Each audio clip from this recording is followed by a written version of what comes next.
কে? মহারাজ, আমি তোমার দাসী। এত রাগ? তুমি তো আমার আইন অমান্য করছো। বাদশা দরজা খুলে দিয়ে দেখে সত্যি দাসী আসিয়েছে ফিরি। যে দাসী আমার ভয়ে পালে গেছে রে। দাসী রে, আর তোকে রেখাই দেব না। এত রাইতে তুমি একটা বিগুনা পুরুষের সঙ্গে আসিয়েছ। এই দাসী রে, যদিও তো রেহাই দিতাম, আর তোমাকে আমি আর রেহাই দেব না। তুমি রেডি হয়ে যাও। এই যে আমার চাবুক গুলা রেডি হয়ে আছে। দাসীর দুই চোখ পানি দিয়ে বুক ভিজে যেতেছে। দাসী ওই চাবুক দেখি ভয় পায়। ওই সময় আমার রসুল জবাব দিয়ে দেয়, মহারাজ, এই দাসীর গায়ে আপনি একটা চাবুক মারতে পারবেন না। উনি যদি অপরাধী হয়, ও মহারাজ, ওনার গায়ে আঘাত করতে পারবেন না।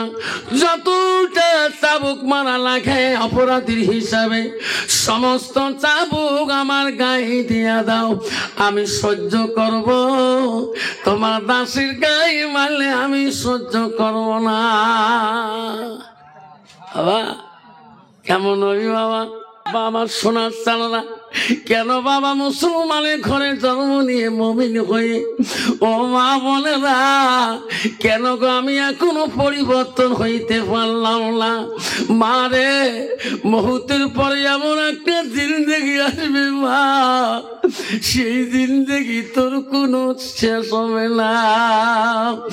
এমন জায়গায় যাইবি রে সোনা, যে জায়গায় নাই সাথী। এমন জায়গায় যাইবি রে সোনা, যে জায়গায় নাই বাতি। ঠিক না বেটি? সোনা রে, আদরের এত বাপ ছিলি তুমি। তুই মৃত্যুর দিনে রে সোনা, তোমার ছেলেরা তোর বাড়ির কাছে তো কবর দিবে না। এক ছেলে বলবে, দাদা রে ভাই, বাবা 3 বছর বেমার ধরে কুমতি হয়ে মারা গেল। বাড়ির সামনে আগে না কোন সময় কোন ভ্যাস নেই, আমার ভয় করার পায়। একবারে দাঁড়ার পার ওই আড়ালো বাসর থুয়ায়। ঠিক না? ঠিক। ওই তো খোদা খেলা, ওই তো খোদার নীলা। সকাল বেলা ধনী রে ভাই তুই, এই ফকির সন্ধ্যাবেলা। নদীর কুল ভাঙ্গে উকুল বাঁধে, ওই তো খোদার খেলা। সকাল বেলা ধনী রে ভাই তুই, ফকির সন্ধ্যাবেলা। ভাই কান্দিবে, ভাতিজা কান্দিবে, আপন সত্য কেউ তো ছাড়িবে না। ঘরের বিবি কান্দিয়া মিটাইবে বাসনা, ওই তো খোদার খেলা। শোনা, এই দুনিয়ার অহংকার, দুনিয়ার তাকাব্বুরি, সব কিছু মৃত্যুর দিনে তোর সব ধ্বংস হয়ে যাবে। যখন ঠিক না ঠিক? বাবা দিনে 4-5টা করে কাপড় চেঞ্জ করিস গরমের দিন হলে। একটা কাপড় গন্ধ করছে, বিবি রে, পাগলা হাট থেকে আসলাম বিবি, একটু কাপড়টা চেঞ্জ করি, ইস্তারিওয়ালা কাপড়টা দে। দিনে 5 বার চেঞ্জ করবা রে সোনা। যেদিন তুমি কবরে যাবা, আর জিন্দেগিতে আর তোর কাপড় চেঞ্জ হবে না। বন্ধুগণ, চলে রেখো মা বোনেরা, বিশ্ব নবী রাসূলুল্লাহ তফসিরে আছে রে, একদিন রাসূল আমার গভীর রজনীতে রাস্তা দিয়ে যেতেছে। মিরাজ শরীফ থেকে নবী আসার পরে কিছুদিন পরে আল্লাহ রসুল পথ দিয়ে রাস্তা দিয়ে একাই একাই যায়। গেইতে গেইতে রসুল একটা আওয়াজ নবীজির কানের মধ্যে পৌঁছে যায়। কান্দনটা হলো মেয়ে মানুষের কান্দন। আমার নবী বলি রে এত রাত কে রে এই রাস্তা বিনয় ভাবে কান্দে রে? এটা তো পুরুষ মানুষের কান্দন না, এটা তো মহিলা মানুষের কান্দন। আল্লাহ আমার রাসূল ছিল রহমাতুল লিল আলামিন, আমার নবী ছিল বড় দয়ালু।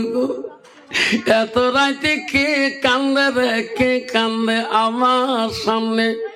আমার নবী বলল সামনে গেলে মনে হয় মানুষটা পাওয়া যাবে। গভীর রজনীতে রাত্রিতে নবী ওই দিন একা একাই পল্লী দিয়া যায়। আবার এ মা বোনেরা তফসিরটা ভালো করে শোনো। নবী যে কিছু দূর যাওয়ার পরে দেখে এক কিশ মহিলা একদম কান্তি কান্তি দুর্বল হয়ে গেছে, শরীরটা হালকা হয়ে গেছে। তার সামনে একটা 10 কেজি আঠার বস্তা পড়ে আছে। নবী বলল মা এই রাস্তায় একাই বসে কাঁদতেছো কেন? বাড়ি কোথায় তোমার? এখানে যে কেউ নাই। মহিলাটা চিনতে পারে নাই ইনি বিশ্ব নবী রাসূলুল্লাহ, ইনি রহমতের নবী, ইনি হলো মায়ার নবী। মহিলাটা বলছে মুসাফির আমি এমন বিপদে পড়েছি, সারাদিন কত মানুষ গেছে আমার সামন দিয়া, কোন মানুষ আপনার মতন আসি কেউ জিজ্ঞাসা করে না। মুসাফির আপনি এত রাইতে আমাকে জিজ্ঞাসা করেন? আমার আপন হয়ে আমাকে কেউ জিজ্ঞাসা করে নাই আমি কেন কান্দি। সোনা রাসূল বলছে মা তুমি কোন দুঃখে কান্দো মা আমাকে খুলে বলো। মহিলাটা বলছে মুসাফির রে আমি এই দেশের বাদশা রুইছে আছে, এই বাদশা রুইছেন একটা আমি বাড়ির দাসী। বাদশা রুইজ আমাকে একটা কর্ম দিয়েছে। কি কর্ম মা? 10 কেজি গম হাতের দ্বারায় পিষিতে হবে 1 ঘন্টার ভিতরে। আমি পারি নাই রে মুসাফির 1 ঘন্টায়, আমাকে 2 ঘন্টা সময় লাগিয়েছে। বাদশা বলছে যদি 1 ঘন্টায় না পারে তাকে কঠোর শাস্তি দেওয়া হবে, চাবুক মারা হবে, বেত্রাঘাত করা হবে। ওরে মুসাফির আমি বাদশার বাড়ি থেকে পালায়ন করেছিলাম, আমি ওই বাদশার চাবুকের আঘাত সহ্য করতে পারবো না, ওনার আঘাত আমার গায়ে সহ্য হবে না। ওই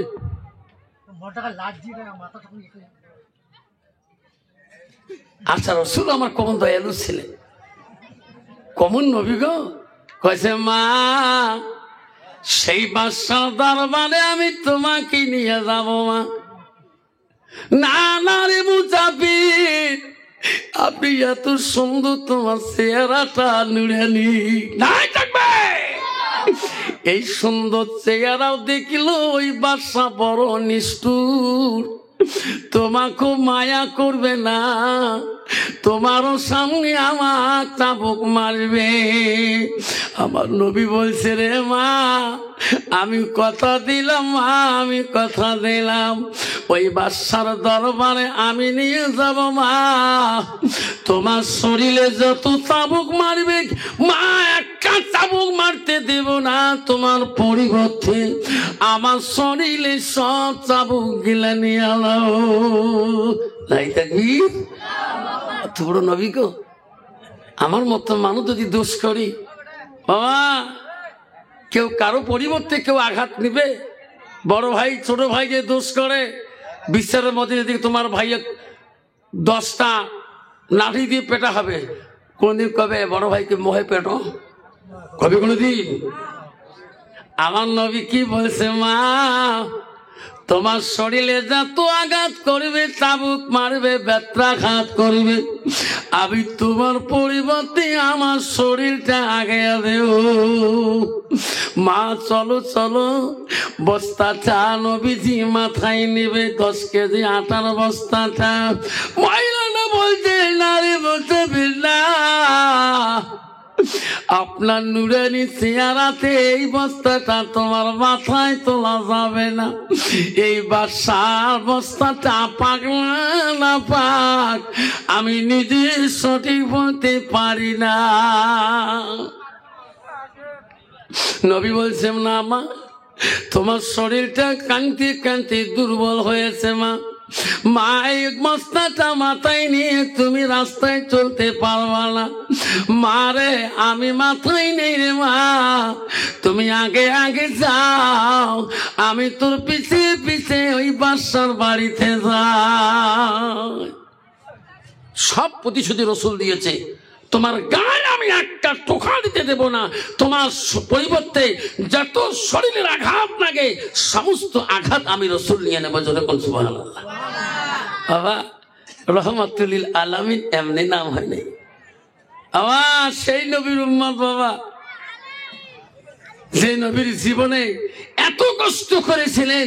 পৃথিবীর সব নবীদের কষ্ট যদি এক পাল্লায় ওজন করা হয়, আমার রসুলের জীবনের কষ্ট যদি এক পাল্লায় ওজন করা হয়, আমার নবীর জীবনের কষ্টর পাল্লাটা বেশি ভারী হয়ে যাবে।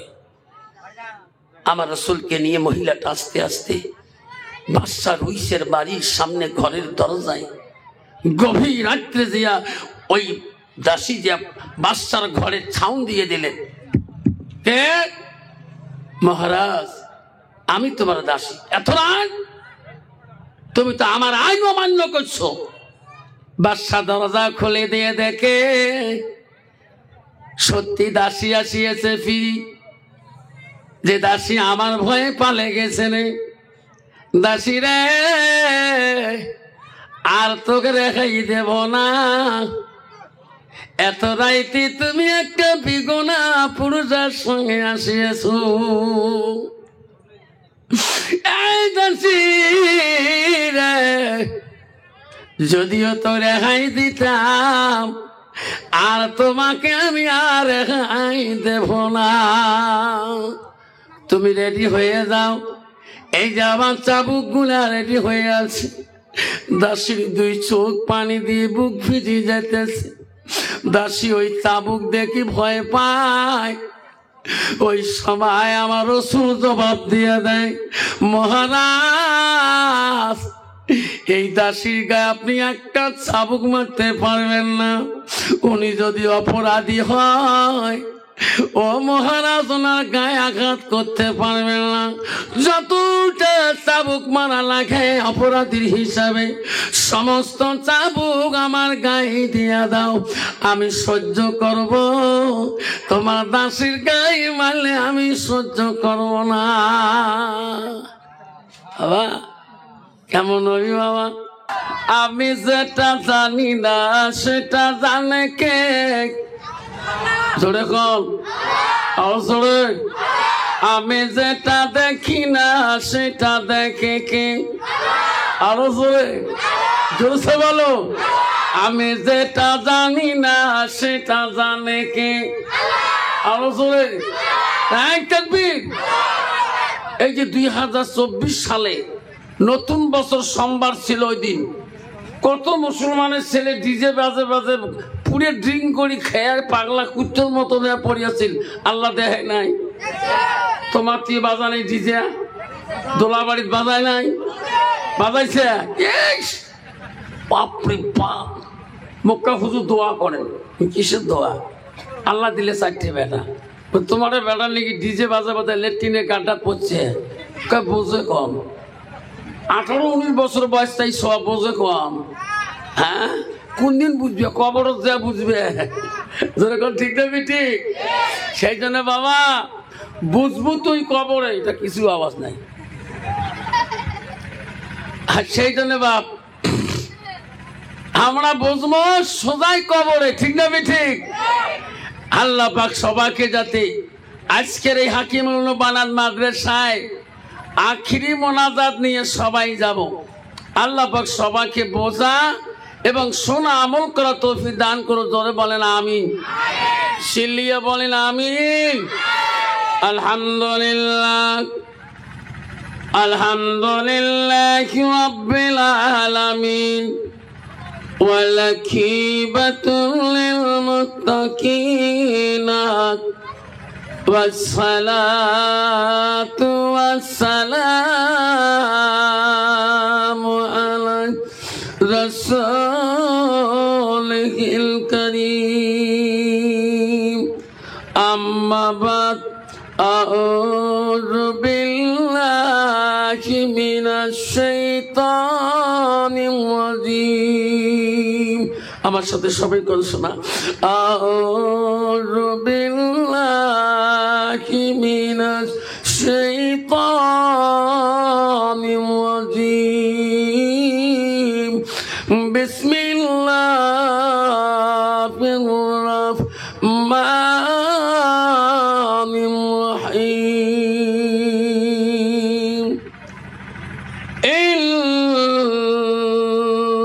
ইন্নাল মুসলিমিনা ওয়াল মুসলিমাতি ওয়াল মুমিনিনা ওয়াল মুমিনাত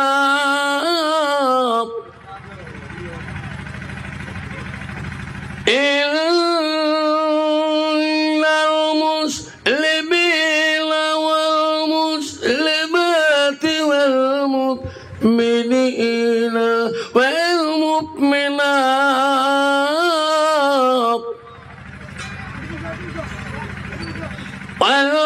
والخالدين والخالدات والصادقين والصادقات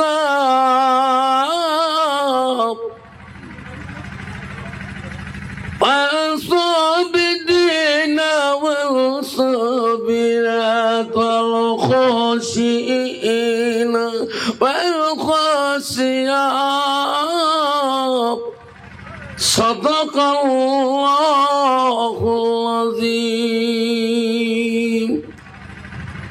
قال النبي صلى الله تعالى عليه وسلم المرأة إذا صلت خمسها وسمت شرها وصلت فرضها وأتت بلاغها فقد قلوم أبواب الجنة السعاد أقام الصلاة السلام. قال النبي صلى الله تعالى عليه وسلم لا يؤمن أحدكم حتى أكون أحب إليه من والده وأولاده والناس أجمعين. أقام الصلاة السلام. بسم الله الرحمن الرحيم. إن الله وملائكته يصلون على النبي يا أيها الذين آمنوا صلوا عليه وسلموا تسليما. السلام عليكم ওরহমাতুল্লাহি ওয়া বারাকাতুহু ওয়া মাগফিরাতুহু। আব্বাজান আমার সোনার চান বাবা, আমি আপনাদেরকে সালাম দিয়েছি বাপ, সালাম দিয়েছি, সালাম দেওয়াটা হলো সুন্নত। যেরকম সালাম দেওয়া কি, সবাই পিছন থাকিয়ে বলবেন সালাম দেওয়া কি সুন্নত। এই একটা আমল, হুজুর একটা আমল পাইলাম, কল হ্যাঁ সালাম দেওয়াটা হলো সুন্নত, সালামের জবাব দেওয়াটা হলো ওয়াজিব। আব্বা এই আমলটা যদি আমার মরণের একদম পর্যন্ত নিজে করি, নিজের ছেলে মেয়েকে যদি শিখাই, এই আমলটা থাকবে কিনা, যেরকম থাকবে কিনা। আর যদি সালাম না দিয়ে যদি সকালবেলা কোনো বাড়িতে যা যদি কই good morning sir, good morning sir, সব পাওয়া যাবে। যখন বাড়ি এলার বাপ মারা গেছে, মা মারা গেছে, কি একটা জ্বালান, সকালে উঠে দেখা হয়েছে good morning sir, good morning sir. বাড়ি এলাকাটা কোন ইংলিশ বেনাচ্ছে ওটা রে, হ্যাঁ বুঝো না, বড় মাওটা কালকে মরছে, ঠিক না বেটি? তুই দেখবি কত বড় ইংলিশ ম্যান ইন্ডিয়া, বিড়ি দেখবি কোনো মতো ইংলিশ জানা গেল, কিসে গুড মর্নিং দেখাচ্ছে তুই।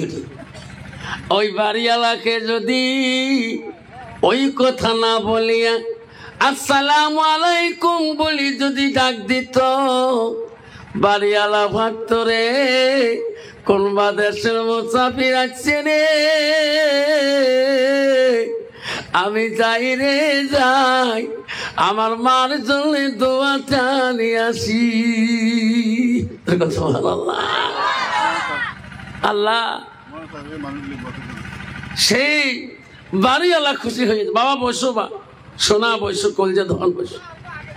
সেই জন্য বাপ, বর্তমান যুগটা হলো আধুনিক যুগ, ডিজিটাল যুগ, সায়েন্সের যুগ। বাগলাহাট বাজারে যাবেন, প্রতাপগঞ্জ বাজারে যাবেন, গোলগঞ্জ টাউনে যাবেন, চেনা যায় না এটা মুসলমানের ছেলে না অন্য জাতির ছেলে। বক্সিহাট বাজারে যাবেন, আগমনী টাউনে যাবেন, চেনা যায় না এটা মুসলমানের মেয়ে না অন্য জাতির মেয়ে, ঠিক না বেঠি? আব্বা আমার সোনা, কথাটা কেন বললাম সোনা, ও সোনা রে, এখনো মুসলমানিত্ব রাখতে পারে না।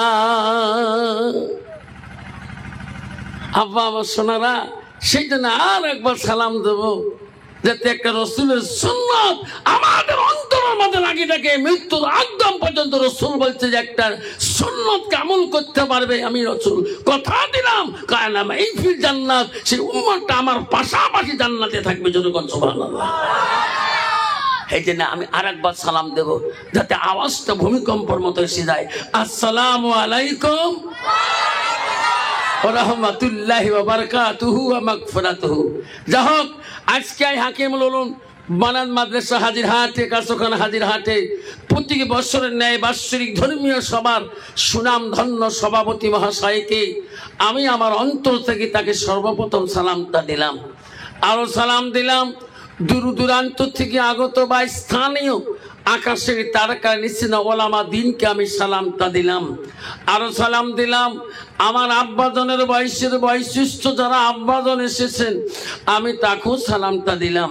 আরো সালাম দিলাম পর্দার আড়ালে থাকা, নীরলে থাকা অন্তর দুলালি মা বোন, খালাগণ, ফুবুগণ, মাসিগণকে।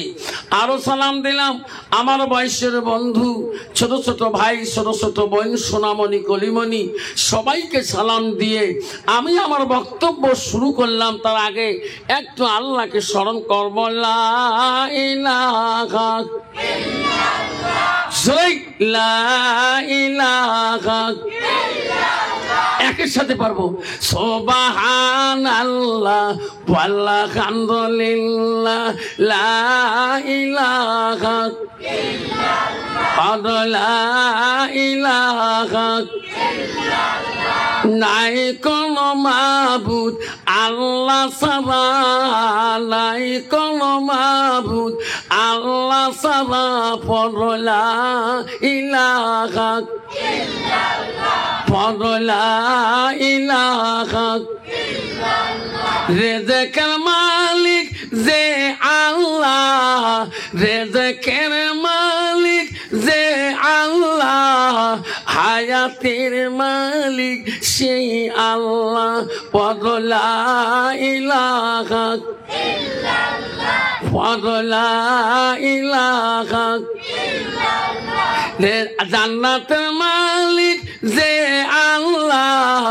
জান্নাতের মালিক যে আল্লাহ জাহান্নামের মালিক সেই আল্লাহ পদ লা ইলাহা ইল্লাল্লাহ পদ লা ইলাহা ইল্লাল্লাহ লা ইলাহা ইল্লাল্লাহ মুহাম্মাদুর রাসূলুল্লাহ মোহাব্বতে পড়ো সাল্লাল্লাহু আলাইহি ওয়াসাল্লাম। আব্বা জান্নাতের মালিক কে?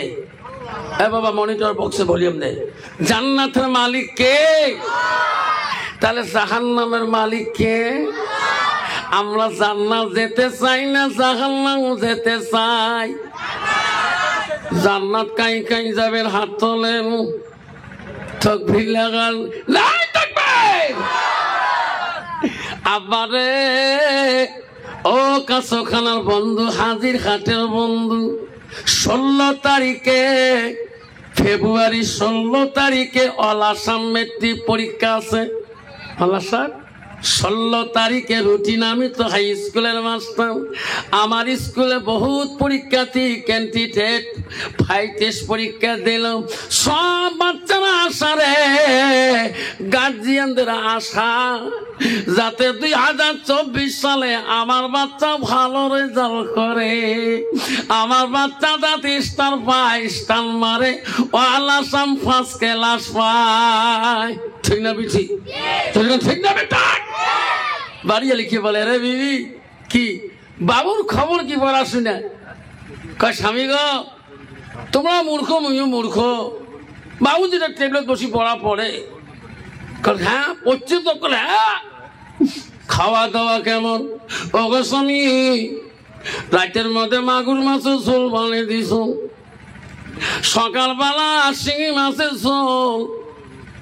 পড়াশুনার খবর খোয়া।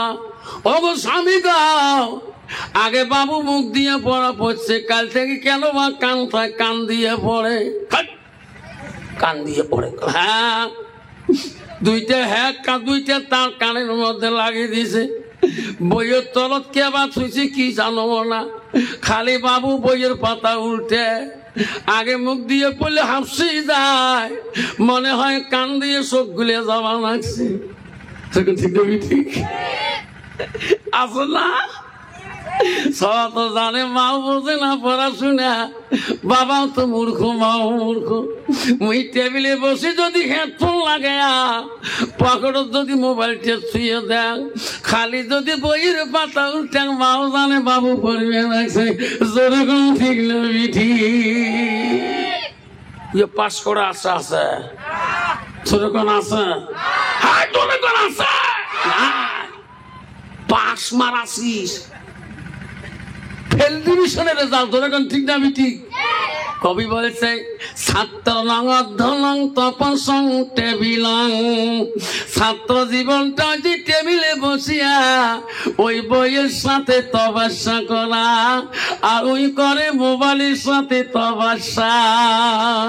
ঠিক নবি ঠিক? আবারে হাত তুললে জান্নাত পাওয়া যায় না, জান্নাত গেলে আল মসজিদুল বাইতুল্লাহ, আল্লাহর ঘরে যেতে হবে, আল্লাহর ইবাদত করতে হবে। ঠিক না বিঠে? বাবা আপনারা মনে রাখেন, ও বন্ধুরা মনে রাখেন, যে কলেমা আমরা মুখে মুসলমান পড়ি গো, আব্বাগা আমারা ও কাছুখানা মা বোনেরা, হাজির হাতের মা বোনেরা, আমাকে আমরা সেই কলেমা পড়ি মুসলমানের নাম রাখছি। পবিত্র কলেমা মুসলমানের নাম রাখলাম, মুসলমানের ঘরে জন্ম নিয়ে মুসলমানের ঘরে আসিয়া এখনো মুসলমানই তো রাখতে পারলাম না। হালাল হারাম বুঝলাম না, হালাল কোনটা হারাম কোনটা মুসলমান এখনো জানল না। কেন বাবা রে, তুমি তো একদিন কবরে চলিয়া যাবারে শোনা। ওরে শোনা, তোর বাপ কবরে গেছে, তোর মা কবরে চলে গেছে, কোন দিন বানা যাইলাসি তোর কাছে পাকড়ে ফেলে বেলায়। আবারে তুমি এখনো হালাল হারাম কেন বোঝো না?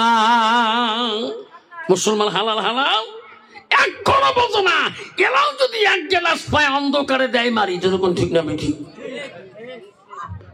বর্তমান মদ খেলে গিলাস নাকি পাপড় নাকি চানা নাকি এলা বন্ধ, এলা খালি ট্যাবলেট। কি খায়? জোরে কোন? ট্যাবলেট। হুজুর ট্যাবলেট খাওয়া গুণ কি? খাওয়ার পরে দেখবেন আধা ঘন্টা পরে চোখ গুলে নাল ভোটা কুত্তের মতন হবে, দাবে এক প্যাকে হাতে এক প্যাকে।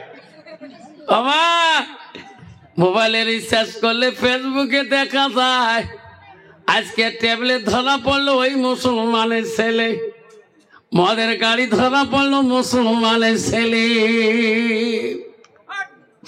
কেন বলে বাবা ওই ছেলেটার ভিতরে আল্লাহর কোরআন না থাকার দরুনে আজকে মুসলমানের ছেলেটা হালাল হারাম কিছুই বোঝে না। আল্লাহ বলো বান্দা বান্দি তোরা শোনো, আল্লাহ বলো বিশ্বাসী বান্দা বিশ্বাসী বান্দিরা, ইন্নাল মুসলিমিনা ওয়াল মুসলিমাত ওয়াল মুমিনিনা ওয়াল মুমিনাত। নাই তাকবীর।